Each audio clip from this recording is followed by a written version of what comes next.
इस मजदूर किसान महाधिवेशन के अध्यक्ष मंडली, यहां देश भर से आए हुए मजदूर किसान साथियों, खेत मजदूर साथियों, सबसे पहले मैं आप सभी का क्रांतिकारी अभिवादन करना चाहता हूं। कल हमारा संयुक्त किसान मोर्चा का अधिवेशन था और उसमें हमारे कुछ छात्र नौजवान जो अभी ऐतिहासिक जीत हासिल किए वो आए, वो वहां पे कहे कि संयुक्त किसान मोर्चा का ऐतिहासिक आंदोलन और वो जीत इस आंदोलन के लिए नींव लगाया था। तो हम कहना चाहते हैं कि उस जीत के पीछे अगर मजदूर वर्ग नहीं होता, वो जीत हम हासिल नहीं कर सकते। आप सभी उसमें उस संघर्ष में साथ दिए थे। साथियों, पिछले 12 साल से जो नरेंद्र मोदी और भाजपा का सरकार है, इन 12 सालों में देश के मेहनतकश किसान मजदूर, खेत मजदूर और हर तबका बेहाल है। पिछले 12 सालों में सरकारी आंकड़े बताते हैं कम से कम 5 लाख हमारे किसान, खेत मजदूर और दिहाड़ी मजदूर इस संकट के चलते खुदकुशी करने में मजबूर हुए हैं।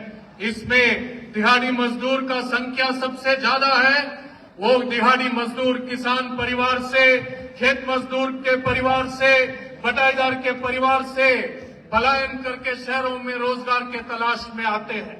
और क्या होता है, नोएडा, गुड़गांव, सूरत और अन्य जगहों पर किस तरीके से दिहाड़ी मजदूरों पर किस बर्बरता के साथ वहां हमला होता है, पूंजीवाद का जो हमला है हम सभी जानते हैं।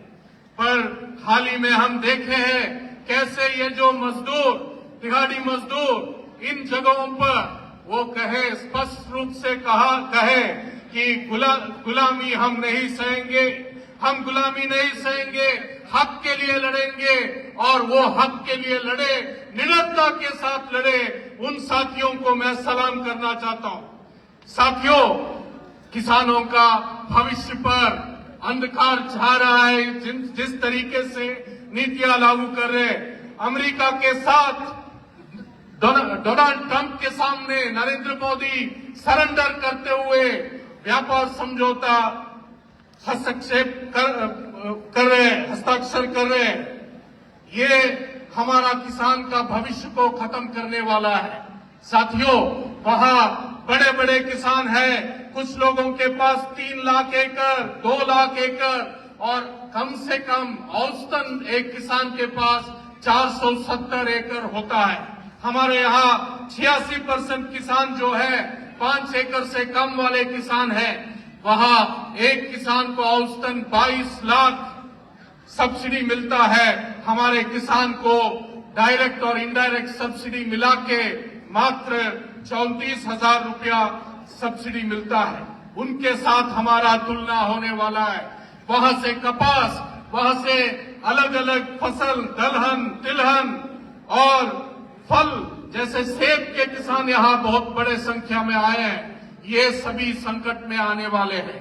महाराष्ट्र, तेलंगाना और कर्नाटक के कपास के किसान खुदकुशी कर रहे हैं। अमेरिका से कपास कम दाम में आ रहा है, हमारे यहाँ के लागत खर्च से भी कम दाम में आ रहा है। न्यूजीलैंड के साथ मुक्त व्यापार समझौता हो रहा है। एक रिपोर्ट के अनुसार 26 रुपया में 1 लीटर दूध यहाँ आएगी। तो हमारे किसान क्या करेंगे?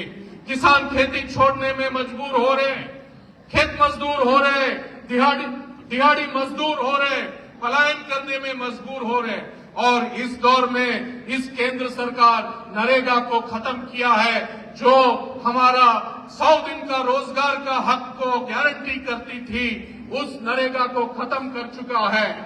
और साथियों, इतना ही नहीं, 4 लेबर कोड ले आके मजदूर वर्ग का सभी हकों को खत्म किए हैं। आज हम जब यहाँ बैठे हैं, जितना मजदूर वर्ग का संघर्ष है लेबर कोड के खिलाफ, वो जितना आपका संघर्ष है उतना ही इस देश के किसान, खेत मजदूर और नौजवान का संघर्ष है। क्योंकि उसी तबका से मजदूर वर्ग पलायन करके लोग मजदूरी करने के लिए शहरों में आते हैं।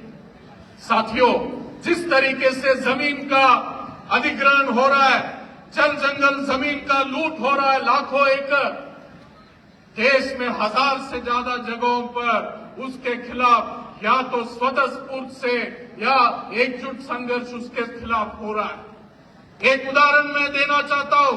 नेशनल हाईवे के लिए ज्यादातर राज्यों में 60 मीटर का चौड़ाई होता है। विजयवाड़ा जो आंध्र का राजधानी है, वहां पे आउटर रिंग रोड के लिए 250 मीटर का चौड़ाई पे वहां जबरन जमीन का अधिग्रहण हो रहा है।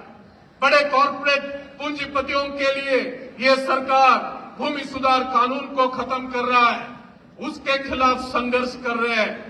साथियों, ये संघर्ष जो है आज हम देख रहे हैं देश भर में कैसे स्कीम वर्कर्स है, आंगनवाड़ी आशा, हमारे भोजन माताएं, ये सभी सड़कों पर उतरे हैं। किसान खेत मजदूर सड़कों पर उतरे हैं, छात्र नौजवान सड़कों पर उतरे हैं और आज यहाँ संसद के सामने महिला बैठे हैं उनका आरक्षण के लिए। ये सभी जो संघर्ष है, इस सभी को एकजुट करते हुए इस सरकार के खिलाफ हम लोग एकजुटता के साथ आगे अगर बढ़े, एक एक संगठन स्वतंत्र रूप से मजबूत हो और ज्वलंत मुद्दे, स्थानीय मुद्दों को उठा के संघर्ष तेज करे और आने वाले दिनों में एक वैकल्पिक नीतियों के लिए, मजदूर किसान के हित के नीतियों के लिए आगे बढ़ने का जरूरत है। साथियों, हमारे नौजवान साथी ये बताए वो डर के ऊपर जीत हासिल किए हैं और जो अवतार सिंह पाश कहते थे कि सबसे खतरनाक होता है मुर्दा शांति से भर जाना, सबसे खतरनाक होता है अपना सपनों का मर जाना। साथियों, ये पीढ़ी हमको बता रही है कि सपना अभी जिंदा है। मजदूर वर्ग, किसान, खेत मजदूर, नौजवान, छात्र, दलित, आदिवासी सब एकजुट संघर्ष के साथ ये जो तानाशाह सत्ता में बैठे हैं इनको उखाड़ फेंकने तक इस आंदोलन, एकजुट आंदोलन चलेगा।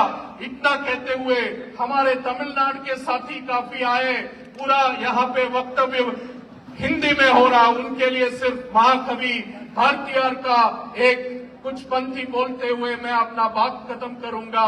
उच्चिमीड वानिडिंद मीड्गिंद्र पोगिलों अच्छमिल्ले अच्छमिल्ले अच्छम एंबद इल्ले, आकाश भी टूट के सर पर गिरे, डर नहीं डर नहीं डर नहीं, जीत तक एकजुटता के साथ आगे चलेंगे, जीत हमारी होगी।